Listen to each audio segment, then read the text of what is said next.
Jeep is doing so well in America, they have enough money to reopen a plant they once had in China. You ever seen a Jeep? They're heavy. You can't produce them in America and afford to ship them to China. You have to produce them in China for the Chinese market. There is nothing wrong with that.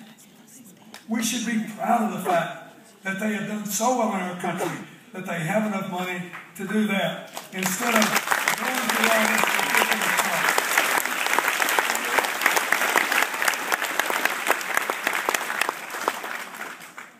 And you know, if the governor's really worried about us moving the jobs to China, he might bring his money home from the Cayman Islands and Switzerland.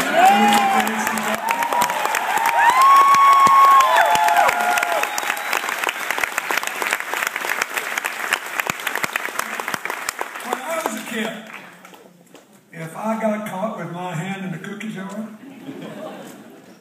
I'd turn red in the face and take my hand out of the cookie jar. Governor Romney got caught with his hand in the cookie jar on this Jeep deal. So what did he do? He just grabbed for more cookies.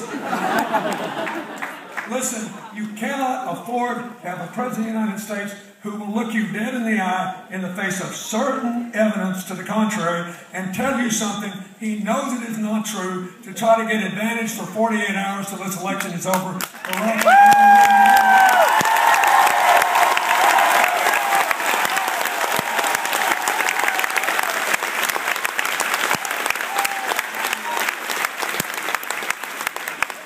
In addition to creating the jobs of the 21st century, and a lot of this is important, modernizing our broadband network, getting computer download speeds up to South Korea's level, they're 4 times faster than us now, would make revolutionary differences in rural Minnesota and on Native American reservations.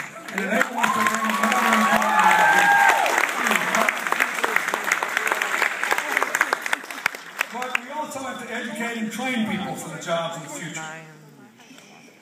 Just one example. Every year in America, there's 120,000 computer science jobs open. We only produce 40,000 people with degrees in computer science every year in the whole country. That's an $80,000 gap. The president wants to close the gap. He wants 100,000 more math and science teachers in our high school. He wants the community colleges to go right after non-college educated, middle-aged people who've been unemployed. We don't want to leave them out and leave them behind. We want to mainstream them in the prosperity of tomorrow.